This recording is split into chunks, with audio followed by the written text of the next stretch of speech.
Hi friends, இப்போது நான் இந்த யோகியின் சுயசரிதம்ங்கிற புக்கு வந்து வாங்கி படிச்சுக்கிட்டு இருக்கேன். இது நான் அமேசான்லேருந்து பர்ச்சேஸ் பண்ணேன். இதுதான் அந்த கவரு. அதுக்கப்புறம் வந்து இது அமேசானில் ஆர்டர் போட்ட உடனே இது வந்து எனக்கு வந்து ஒரு 2 டேஸில் வந்து கிடச்சிருச்சு.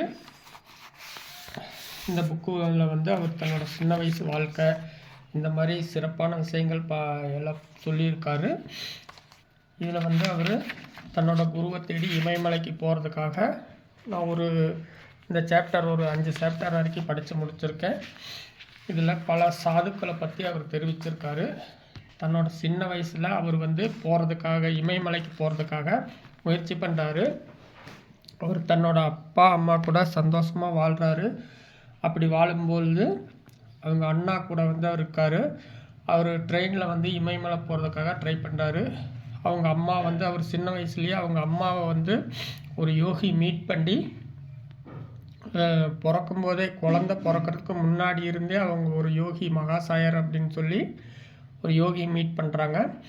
அப்படி அந்த யோகி மீட் பண்ணி அதுக்கப்புறம் வந்து அவங்க வந்து இவரை வந்து பெற்றெடுக்கிறாங்க. இவர் பிறந்ததுலேருந்தே அந்த மகாசாயர் வந்து இவருக்கு பல்வேறு விதமாக இவரோட நோயிலிருந்து இவரை குணப்படுத்தி பாதுகாத்து மீட்டு வராரு. இந்த மாதிரி பல்வேறு விஷயங்கள் வந்து இவரோட வாழ்க்கையில் அதிசயமாக நிகழ்ந்துக்கிட்டு இருக்கு. இந்த மாதிரி ஒரு அதிசய நிகழ்வுகள் வந்து எல்லாருடைய வாழ்க்கையிலும் ரேராக தான் நடக்கும். பல யோகிகளை வந்து அவர் இடையிலேயே சந்திக்கிறாரு. அவர் இமயமலைக்கு போய் தவம் பண்ணணும் அப்படிங்கிற அந்த எண்ணம் வந்து அவருடைய மனத்தில் திரும்ப திரும்ப வந்துக்கிட்டே இருக்குது.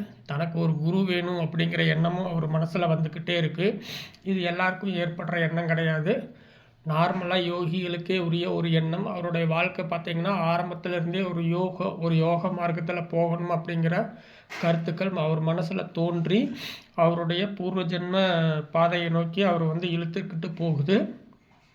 அதுக்கான முயற்சியாக அவருக்கு வந்து அவங்க அம்மாவுக்கு வந்து ஒரு மாய மோதிரத்தை ஒருத்தர் வந்து கொடுக்குறாரு. அந்த மோதிரத்தை வந்து அவங்க கொஞ்ச நாள் வச்சுருந்து அதுக்கப்புறம் அவங்க வந்து இறந்துருவாங்கன்னும் அந்த மோதிரம் அந்த பையன்கிட்ட போய் சேர்ந்துடும் அப்படின்னு சொல்லி அவர் கொடுக்குறாரு. அந்த அம்மாவும் வந்து அதை வச்சுருக்காங்க. நல்ல ஒரு இளமையான ஒரு தாய் வந்து தனக்கு வந்து இந்த மாதிரி நடக்காது அப்படிங்கிற ஒரு எண்ணத்தோடு தான் இருக்காங்க.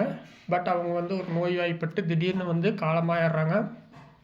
இந்த மோதிரத்தை வந்து அப்படி அவங்க காலமாகிறதுக்கு முன்னாடி இவங்க தூரத்தில் இருக்கும்போது அந்த பையனுக்கு வந்து நீ வந்து என்னை பார் அப்படிங்கிற மாதிரியான உணர்வுகள் வந்து தோணுது. அவங்க அப்பா கிட்ட சொல்கிறாப்புல. ஆனால் அவங்க அப்பா வந்து அவருக்கு பார்க்க மறுத்துறாரு. இந்த மாதிரி பல்வேறு விஷயங்கள் வந்து இதில் சுவாரஸ்யமான தகவல்கள் இருக்குது.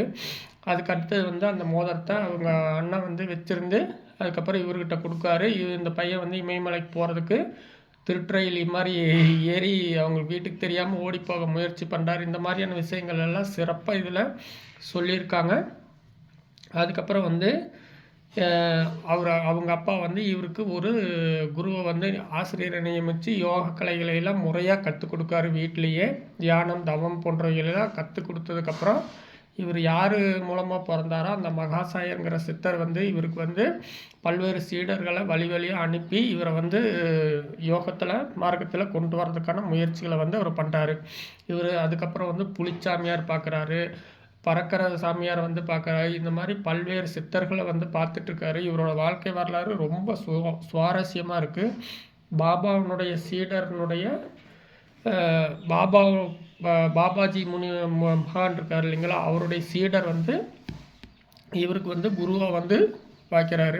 இந்த மாதிரி பல்வேறு விஷயங்கள் வந்து இதில் வந்து அடங்கியிருக்கு. இவரோட வாழ்க்கை வரலாறு ரொம்பவும் ஒரு சுவாரஸ்யமாகவும் சிறப்பாகவும் இருக்குது. அதை படிக்கும் பொழுது மனித வாழ்க்கையில் வந்து எல்லாம் ஏற்கனவே திட்டமிட்டு நடக்கிற மாதிரியே தெரியுது. இந்த மாதிரி நம்ம எத்தனையோ பேருடைய வாழ்க்கை வரலாறு படிச்சிருப்போம். ஆனால் இவரோட வாழ்க்கை வரலாறு வந்து நம்மளுக்கு கட்டாயம் வாங்கி படித்தோம் அப்படின்னா லைஃப்பில் வந்து நம்மளுக்கு சில மாற்றங்கள் வந்து நடக்கும் அப்படிங்கிறது நிறையா கருத்துக்கள் வந்து இதில் வந்து என்னுடைய கருத்து. யோக மார்க்கத்தில் இருக்கிறவங்க கண்டிப்பாக இந்த மகானுடைய புத்தகத்தையும் வாங்கி படிங்க. மனவளக்கலை யோகி இந்த மாதிரியான அவருடைய வாழ்க்கையில் வந்து வாழ்க்கை வரலாறு படிக்கும் பொழுதும் சில மகான்கள் சில அதிசயங்களை சொல்லியிருப்பார். ஆனால் இவரோட வாழ்க்கை இப்போ எடுத்துட்டிங்கன்னா பேஜ் பக்கத்துக்கு பக்கம் அதிசயங்கள் மட்டுமே நிறைந்து இந்த ஹாரி பாட்டர் கதை மாதிரியே போகுது. எப்படி இவ்வளோ பெரிய ஒரு அற்புதமான ஒரு விஷயம் வந்து எல்லாருக்கும் வந்து ரீச் ஆகாமல் போச்சு அப்படிங்கிறது நான் பல இடங்களில் நான் இது ஏற்கனவே துண்டு செய்தியாக படிச்சிருக்கேன்.